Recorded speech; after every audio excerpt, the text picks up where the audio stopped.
Hola, soy la bruja chismosa, de regreso con otra historia jugosa. Hoy exploramos las historias de mujeres que tuvieron una epifanía, un momento de claridad en el que comprendieron que la ayuda parecía un sueño lejano. Pero me pregunto, ¿alguna vez has sentido algo parecido? Es interesante, ¿verdad? ¿En qué momento te diste cuenta de que la ayuda no iba a llegar? Tuve depresión, especialmente mientras vivía sola y trabajaba desde casa durante el confinamiento por COVID, lo que me hacía sentir muy aislada. Sabía que necesitaba un terapeuta, pero cuando contacté a uno, ella me dijo que no podía comenzar terapia a menos que colocara un contacto de emergencia en la documentación. Le pregunté a una de mis amigas más cercanas, y ella aceptó, diciendo que se sentía honrada de que la consultara. Pero después de enviar todo, justo cuando estaba a punto de empezar finalmente la terapia tras años de dificultad, me dijo que había cambiado de decisión porque pensaba que su pareja se sentiría incómodo. Luego, pregunté a otra amiga cercana, y ella ni siquiera respondió. Terminé buscando en línea, ¿se puede contratar a alguien para que sea tu contacto de emergencia?, mientras lloraba.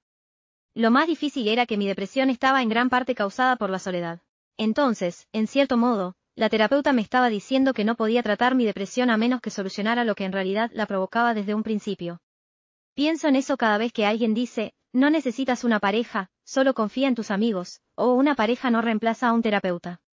Estar soltera en realidad dificultaba que pudiera acceder a terapia. Es curioso cómo las personas que siempre te dicen que confíes en amigos, en lugar de en pareja, suelen ser las que tienen una red social estable que incluye amigos de verdad.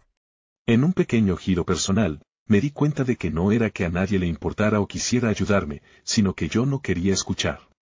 Yo era el problema. Una vez que entendí eso, supe que tenía que salvarme a mí mismo, porque era el único que podía sacarme de esa situación. Cuando les dije a todas las personas que decían preocuparse por mí que tenía un plan para quitarme la vida, y nadie hizo nada. Mi pareja en ese entonces lo interpretó como algo importante solo para él. Mi madre simplemente preguntó cuál era mi plan y se fue cuando no quise decirle. Mi terapeuta preguntó si tenía la intención de hacerlo ese día y cambió de tema cuando respondí que no. Así que me salvé a mí misma. Al menos sé que siempre puedo confiar en mí. Lucharé con todas mis fuerzas y pelearé hasta mi último aliento. Cuando trabajaba como enfermera de UCI durante la crisis del COVID, mi primer día fue una experiencia desgarradora. Vi cómo más de 5 pacientes fallecían en apenas unas horas. Parecía que librábamos una batalla en solitario, rodeados de una sociedad llena de personas que elegían ignorar los hechos, abrazar la desinformación y anteponer sus propios intereses al bienestar de los demás. Sus acciones tuvieron consecuencias nefastas, pues contribuían voluntariamente al sufrimiento y la muerte de sus conciudadanos. Cuando busqué ayuda, solo empeoró las cosas. Lo intenté una y otra vez, pero cada vez me decepcionaron.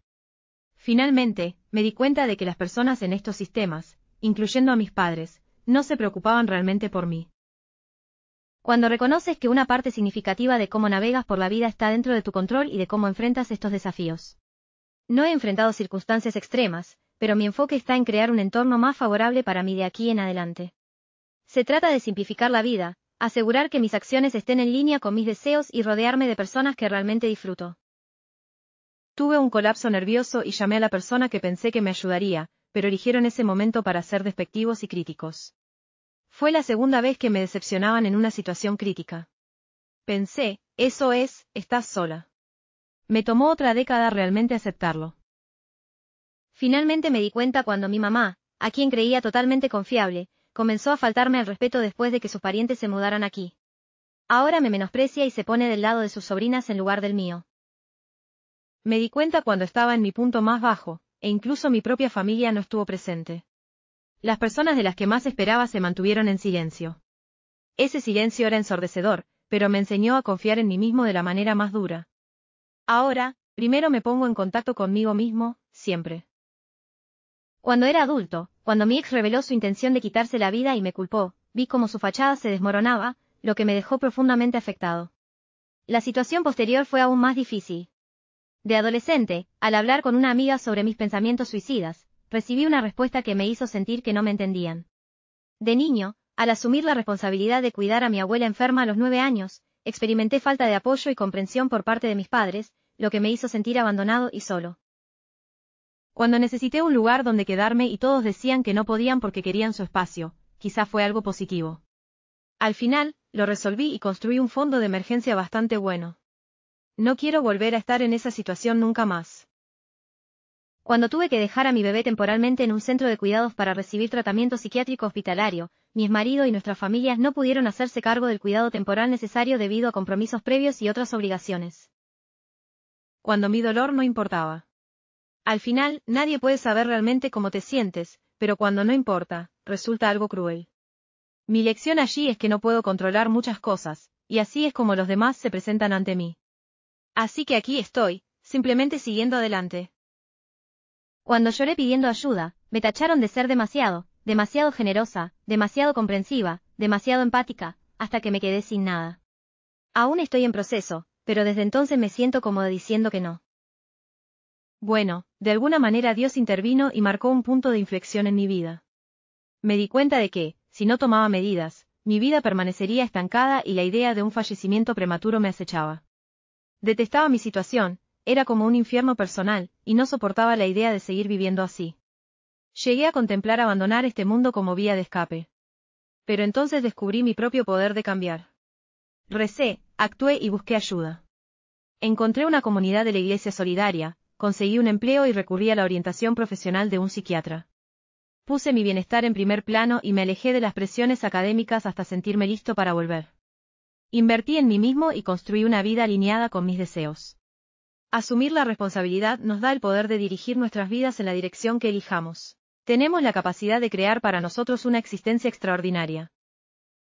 Siempre lo supe. Nunca tuve un hombro en el que llorar ni alguien en quien apoyarme en busca de apoyo. De niña, siempre me dijeron que mis sentimientos no eran válidos y que no debía crear problemas a mis padres porque debía estar agradecida de que me dieron la vida. Pensé que encontré apoyo en mi esposo, pero me engañó durante la COVID porque, entre perder mi trabajo, los hijos en escuela virtual y un embarazo de riesgo, no le estaba dando la atención que quería. Así que buscó en otra parte, y eso confirmó lo que ya sentía, que nadie me respalda y que estoy sola. Cuando me volví muy adicto a las drogas, todo mi mundo se trastocó más rápido de lo que imaginaba. Tenía 16 años y realmente esperaba que mi mamá estuviera allí para mí, así que se lo dije y ella lo ignoró. Fue entonces cuando me di cuenta de que si quería volver a encontrarme a mí mismo y no desperdiciar más tiempo valioso, tenía que hacerlo por mí. Sí, fue difícil porque no empecé a hacerlo hasta después de que lo hizo mi madre, así que en silencio la culpé por ello. Pero tomé la decisión de usar, sabiendo las consecuencias, así que también elegí luchar por mi sobriedad. Es una batalla de toda la vida, y lo he aceptado.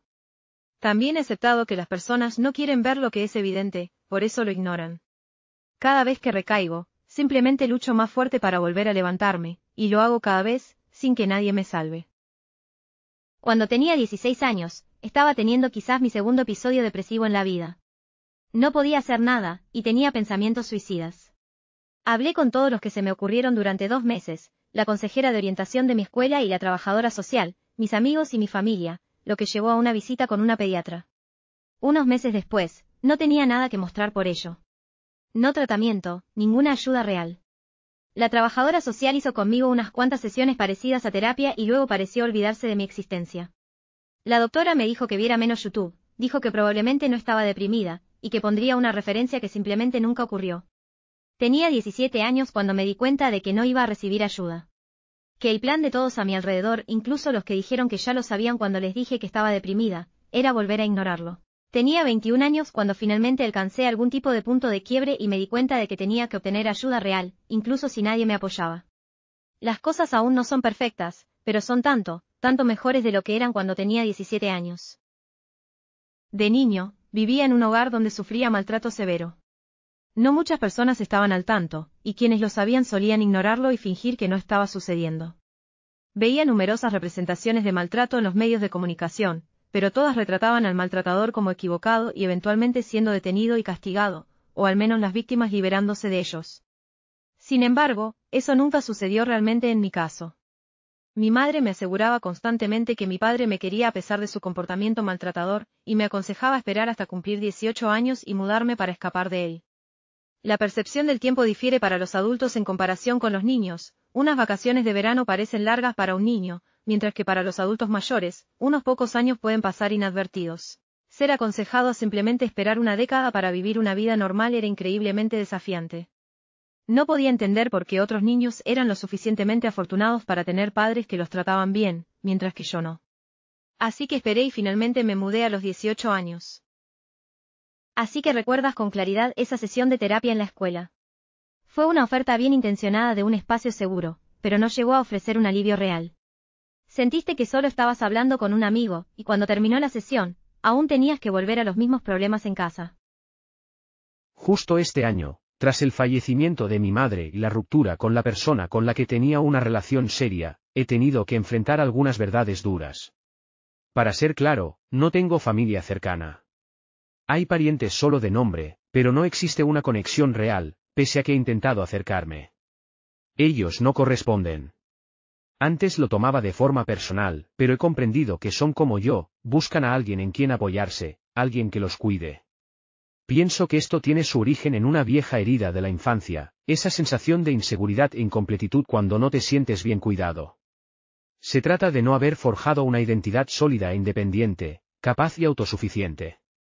Después de todo lo que he vivido en mis 40, especialmente este año, algo hizo clic de repente, aceptar que estoy solo. Si me ocurre algo, debo cuidar de mí mismo. No hay nadie que me acompañe al hospital, nadie que me ayude si me enfermo, nadie que me brinde otra perspectiva cuando estoy pasando por dificultades. En lugar de resistirme a esta realidad, como siempre he hecho, me vi obligado a aceptarla. Solo soy yo. Y cuando lo hice, sentí que había viajado millones de kilómetros hasta otro lugar. Ahora la pregunta es, ¿qué sigue? Empieza otra etapa del viaje. Bueno, ¿no es eso el amargo té de la vida? Cuando finalmente dejas de esperar a la caballería y te das cuenta de que has estado sosteniendo las riendas todo el tiempo. Había sido despedido de mi trabajo. Mi esposa todavía se estaba recuperando de una cesárea. Nuestro hijo prematuro iba a regresar a casa del neonatal en 3 días, aún con oxígeno y un monitor para apnea y bradicardia. Necesitábamos apoyo financiero hasta que comenzaran las prestaciones por desempleo, así que llamé a mis padres. Era la primera vez que solicitaba su ayuda. Mientras estaba en su casa valorada en varios millones, me aseguraron que estarían en sus pensamientos. Cuando la vida se vuelve helada, a veces ni siquiera las oraciones de tu familia son el cálido abrigo que necesitas. Confía en tu propio fuego para seguir adelante. Bueno, eso es todo por el pequeño recorrido de hoy por el oscuro callejón de la realización. ¿Alguna vez tuviste uno de esos momentos en los que miraste a tu alrededor y pensaste, ¿la ayuda no llegará? Sospecho que la mayoría hemos pasado por eso, a menos que seas un superhéroe en secreto. Ahora, quiero escuchar tus historias. Comparte en los comentarios esa vez en la que supiste que la ayuda no vendría. Ya fuese un pequeño problema o una catástrofe total, seguro que tienes algunas historias memorables. Y si te gusta compartir, únete a la comunidad en r/labrujacotilla. Allí puedes sugerir historias, intercambiar tus propias aventuras fallidas o simplemente publicar algo divertido que te haya pasado. El enlace está en la descripción, así que adelante, no seas tímide. Hasta la próxima, mantente alerta, mantén la chispa y recuerda, a veces tú eres el único héroe en tu historia.